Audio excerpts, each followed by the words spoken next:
This is Sukruti Joshi. Our today's topic for this particular video lecture series is this session will include sand-meyer reactions applications.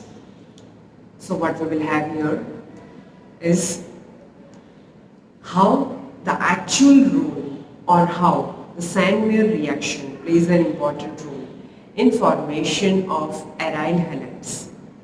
We have already known or we already have seen that there are many chances that we will have a particular kind of formation of alkyl halide. So alkyl halide can be formed with various reactions. Generally, it follows certain nucleophilic substitution reactions, and it can also follow either SN1 or SN2 reactions. So in general, if we talk about what is an actual sand-meyer reaction is, so sand-meyer reaction is a reaction with which we will convert the amino group which is present on the benzene ring to an aryl halide, although it will have certain mechanism with which it will be converted. But here what we will have in general, so that we will convert that amino group. So the amino group which is present on aromatic ring or in benzene, that will be substituted by any other halide group. It can be chlorine, it can be bromine, it can be iodine, and it can be fluorine, but it will be substituted. So this is a kind of reaction in which free radical nucleophilic substitution reaction will be there. Although it can be free radical, it is radical nucleophilic substitution reaction. So you have to understand it here very clearly that how it will go.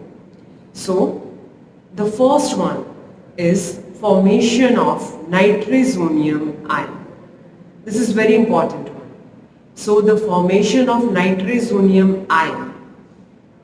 So here the reaction mechanism of sand-meyer reaction during the formation of nitrazonium ion is shown, and we have to understand that how it will go. So here we take sodium nitrite and acid to form nitrous acid. So we will have here first the formation of HNO3. Now next is the two protonation steps where one equivalent of water will be removed. This results in the generation of nitrozonium ion, which is also known as nitrogen monoxide cation. Okay, so what we will get here is basically we will have here the nitrozonium ion, which is also known as nitrogen monoxide cation. Okay, now the particular ion acts as an electrophile when it is reacted further with an aromatic or heterocyclic amine, generally aniline. So aniline is an example in which benzene ring contains NH2 group on it. So that particular substance is known as aniline. So the ion which will form nitrogen monoxide cation, which is basically a cation, contains a positive charge on it. So that particular positively charged ion will be further reacted with an aromatic or heterocyclic amine, which is known as aniline. Finally, the diazonium salt is formed. The reaction is carried out at temperatures ranging between 25 degrees to 30 degrees Celsius. In general, this is the range in which this particular reaction is carried out. Each and every reaction has its own temperature, has its own parameter, and depending upon that, sand-meyer reaction is performed at that particular temperature.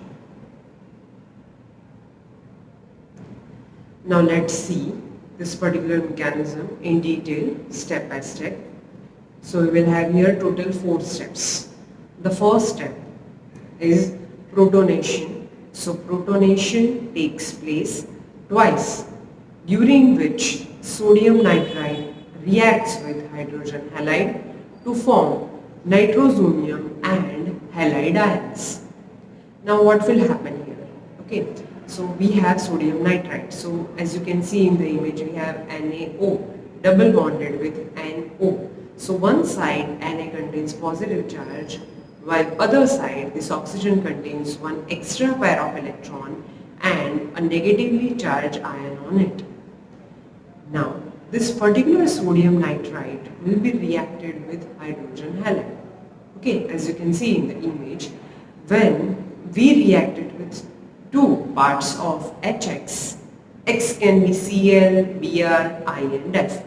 So at that particular time, that oxygen, the negatively charged oxygen on sodium nitride will be attached to the two parts of hydrogen, while another part, that is our second part, in which Na contain positively charged, so that part will be removed, that part will be cut down from there and creates a nitrosonium ion, so which becomes N triple bonded O, contains positively charged. So it is nitrogen monoxide cation, one part of nitrogen, one part of oxygen, which is known as monoxide and contains positive charge.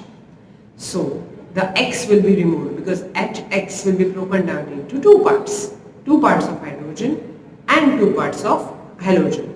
So that halogen, one atom will remain there and X minus will be removed, plus that one Na which is removed from the sodium nitride will combine with halide and become sodium halide.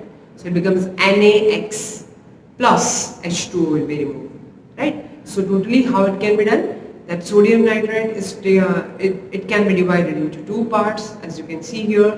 First part, that is nitrosonium 1, then X will be removed from hydrogen halide, then sodium halide is formed, Na of sodium nitride and halide from hydrogen halide.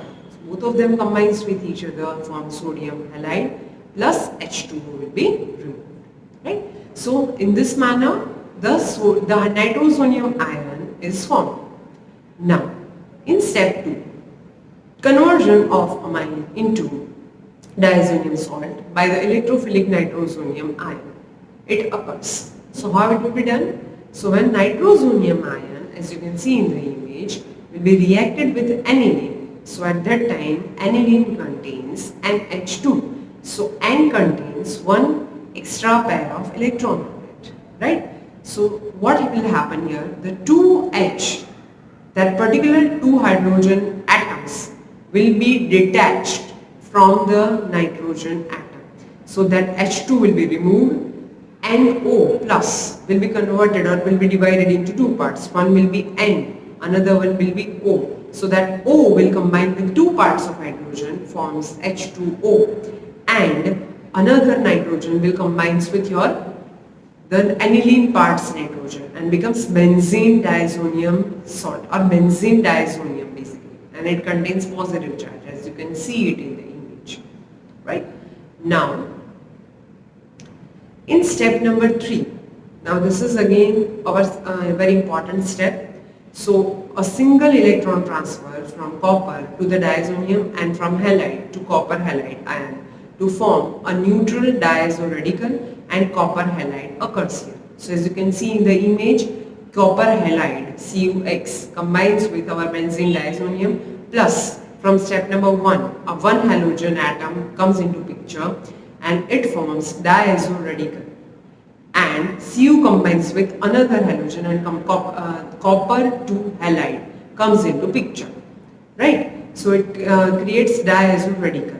Now let's move ahead to the step number 4. So release of nitrogen gas by the diazo radical to form an aryl radical which reacts with copper halide to regenerate copper 1 halide catalyst and form the final aryl halide product. So what will happen here? The CuX2, so from that one X will be removed and the N2 from our diazo radical will be removed from benzene ring. So that X from copper to halide will join with diazo radical and creates aryl halide, and CuX, which is again copper 1 halide, will be formed and 2 and 2 will be removed. So what we will do here, what we did here is from the first step, right? We have created an aromatic ring which contains amino group 2 and aryl halide here with the use of copper halide ions or copper halide compounds, right? So two compounds are there, one is copper 1 halide and another one is copper 2 halide. They behave as a catalyst, they plays a very important role in it, okay? In this manner it will go, right? So let's see that how formation of benzene diazonium salt actually occurs, right? So as you can see in the image, we have aniline. Aniline reacts with N triple bond O plus. Now what will happen? N contains 2H. So here what will happen? That combines, the NO will combine with NH2.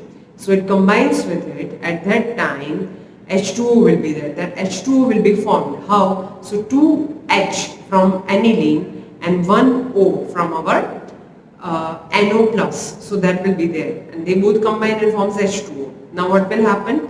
That OH2 group is there, right? So that O, that also combines with it in HO2. As you can see in the image, that forms a group. And it will further move ahead. You can see benzene with NH, single bonded with N, double bonded with O, single bonded with H. In this manner, at last, one by one, the electron displacement occurs and we get our benzene diazonium salt. Let's see which are the examples of Steinmeier reaction. So we will have here aniline as the main substrate, react with HX in presence of NaNO2 at 0 degrees Celsius. First one, we will get diazonium salt. So N2X and X minus group will be attached on it. So if you react it with CuX at 60 to 100 degrees Celsius, we will get halobenzene plus nitrogen. If we react it with Ki, we will get iodobenzene plus N2. If we react it with CuCN, then we will get benzonitrile plus N2 will be removed. If we react it with aqueous H2SO4 and heat, then we will have here phenol plus N2 group will be there. Now let's see what are the importance of Steinmeier reaction. So the Steinmeier reaction is very, very important for study of aromatic chemistry. The reaction can be used to generate substitution patterns that are sometimes not possible to achieve by direct substitution. In the reaction, a primary aryl amine is mainly diazotized to create an aryl diazonium salt, which is further reacted with halide ion to produce the desired aryl halide product. It follows an electron transfer mechanism which includes free radicals. So it is basically a wide synthetic applicability and is complementary to electrophilic aromatic substitution reaction. Okay, let's see what are the applications of Steinmeier reaction. So a lot of variations of are there developed, and because of that it will be widely used in various reactions, right? So it will help us in synthesis of aryl thioethers, aryl fluorides, phenols, aryl nitriles, as we have seen it in examples, etc. The common uses of Steinmeier reactions are hydroxylation to convert aryl amines to phenols, leading to the formation of aryl diazonium salt, to create aryl compounds during the process of trifluoromethylation. Right? Now the compounds inherit unique chemical properties with a wide variety of practical applications, and they are used for the formation of benzonitriles through the process of cyanation. They can also be used for the synthesis of neofamidine, which is a chemical compound that targets topoisomerase as an anti-cancer drug. So it's widely used in various pharmaceutical companies. This is all for this session. Next we will see in our next session. Thank you so much, everyone.